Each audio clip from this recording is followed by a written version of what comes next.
An Uber driver has admitted to raping and killing a 30-year-old woman after picking her up. Chanti Dixon was leaving work at a strip club in Indianapolis when she was picked up by Francisco Valadez. After Dixon's body was found, Valadez claimed his passenger had been attacked by an armed black man as she sat in his car, but he has been charged with murder after admitting he shot her dead in a fury when she insulted his body as he raped her. He has been banned by Uber as a driver. Learning more this morning about a woman allegedly murdered by her Uber driver just yards from her home. Metro Police now tell us that Uber driver allegedly confessed to that murder. Matthew Foltz is following this story this morning with more on a crime that police are calling not only disturbing but disgusting. Good morning, Matthew. Hey, good morning to you both. This is just a heartbreaking story all the way around. Metro Police telling us that they have arrested 29-year-old Francisco Valadez in connection to Chanti Dixon's murder. Now, officers say that they found Dixon on Sunday naked in a wooded area along Wagner Lane near East Raymond and Shervin Drive. She was found with gunshot wounds and pronounced dead at the scene. According to court documents, Dixon had ordered an Uber after she got off work around 3:30 Sunday morning. Police say Valadez gave investigators conflicting statements before admitting to shooting Dixon in the head while in the back of his car. Police also claims Dixon made him mad with something she said before shooting her. This is disgusting, it's disturbing, and we, Ms. Dixon especially, her family, no one deserves to be treated this way in our community. And I am so sorry to her family that we're here today. Now, Valadez is under arrest right now on a preliminary murder charge. Investigators are also asking anyone that may have encountered him on a rideshare to come forward. We also reached out to Uber, and they tell us that Valadez has been banned from their rideshare service.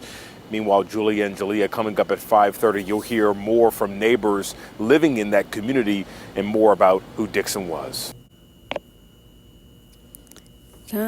So first and foremost, I want to say all praises to Yahweh Hashem Yahweh Shai. Lord willing, sisters are doing good through the Spirit. This was a video I saw yesterday through the Spirit, but I just wanted to come on here and bring out a few precepts on the story going viral. It was very sad and unfortunate, what's happening to our sisters in these last days, and these stories, they're just going to keep getting worse and worse. From what the news is saying, I could be wrong, but they're saying that this Eve left work at the strip club at 3 in the morning, which is off. But she called an Uber home and got picked up by this dude. But he shot her and violated her and left her body in the woods not far from her house. I just wanted to tell sisters through the Spirit that, we have to repent in these last days and come back to the Lord. Because things like this and stories like this are going to start happening more often. As we all can see, the Lord is bringing judgment upon our sisters, you so-called Black, Hispanic, and Native Americans who are the real Israelites according to the Bible.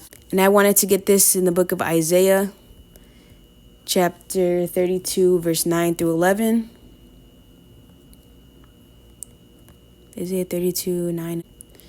And it reads, let me highlight this real quick.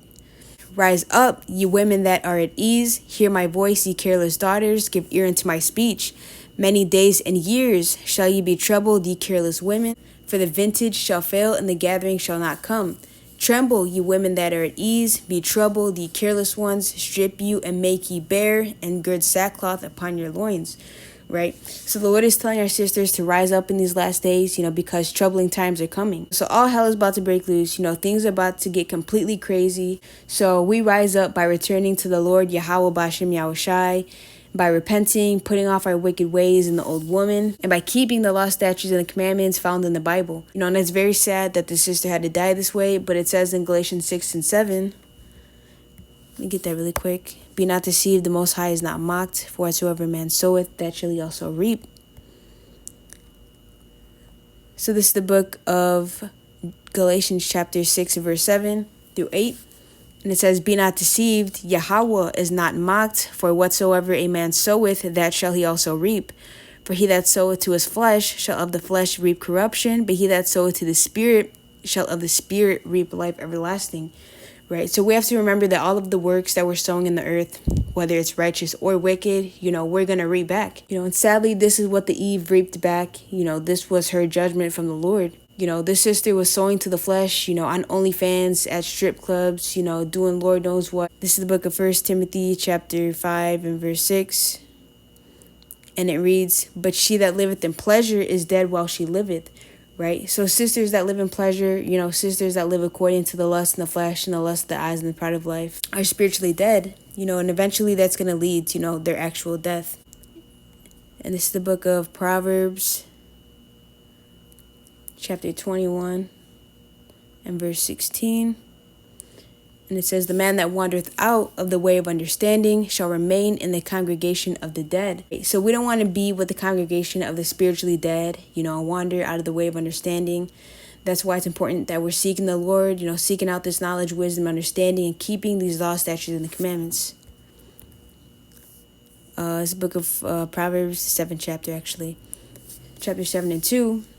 It says, keep my commandments and live, and my law as the apple of thine eye. So the Lord actually gave us these laws, statutes, and commandments for a reason. He tells us to dress modestly and be sober and be shamefaced for a reason. It's all to protect us.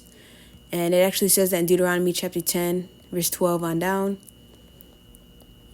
And it says, and now Israel, what doth the Lord thy God require of thee, but to fear the Lord thy God, to walk in all his ways, and to love him, and to serve the Lord thy God with all thy heart and with all thy soul, to keep the commandments of the Lord and his statutes, which I command thee this day for thy good. Right? So these laws, statutes, and commandments, therefore, are good. It says in 1 John 5 and 3, these commandments are not grievous. All of this is for our good. It's for our protection. The Most High tells us, to cover up and to be shamefaced, actually to keep us safe. And knowing that, that should make us want to keep these laws, statutes, and commandments even more. And we're just going to keep hearing stories like this. It's going to get worse and worse for Eve. Eve that doesn't want to repent, that doesn't want to humble herself, that doesn't want to wear modest apparel, keep the commandments, be shamefaced. And unfortunately, we're going to hear a lot of more stories like this coming out in these last days, of Eve ending up getting murdered, shot to death. But yeah, just a lot of different judgments we're going to hear about in these last days. It's very important that we come back to the Most High God before it's too late. This is the book of Matthew, chapter 24 and verse 12. And it says, and because iniquity shall abound, the love of many shall wax cold. And this is going to be happening on a grand scale in these last days. This is the judgment of the Lord. So as sisters in this truth, we have to take this truth seriously and be diligent and on fire for the Lord. And I have 2 more precepts and I'm going to close out. This is the book of Isaiah, chapter 55, verse 6 through 7. It says, seek ye the Lord while he may be found. Call ye upon him while he is near. Let the wicked forsake his way, and the unrighteous man his thoughts. And let him return unto the Lord, and he will have mercy upon him, and to our God, for he will abundantly pardon. Right? So we have to seek the Lord while he may be found. Seek out this knowledge, wisdom, understanding. Make sure we're reading, praying, fasting, keeping the commandments. So all of that is how we seek the Lord in these last days. This is my last precept. This is Ephesians chapter 5, verse 15 through 16. And it reads, see then that you walk circumspectly, not as fools, but as wise, redeeming the time because the days are evil. Right? So we're in evil times right now, as we all can see. There's a lot of evil and wickedness happening on the earth right now. So we have to be wise to keep the law, statutes, and the commandments to the best of our ability, and the precepts, like it says in 2 Nedarim 16 and 76. But that was it. Lord willing, this video was edifying to you sisters. I want to say all praises to Yahweh Bashem Yahushai, the Wada sisters, for watching. Shalom.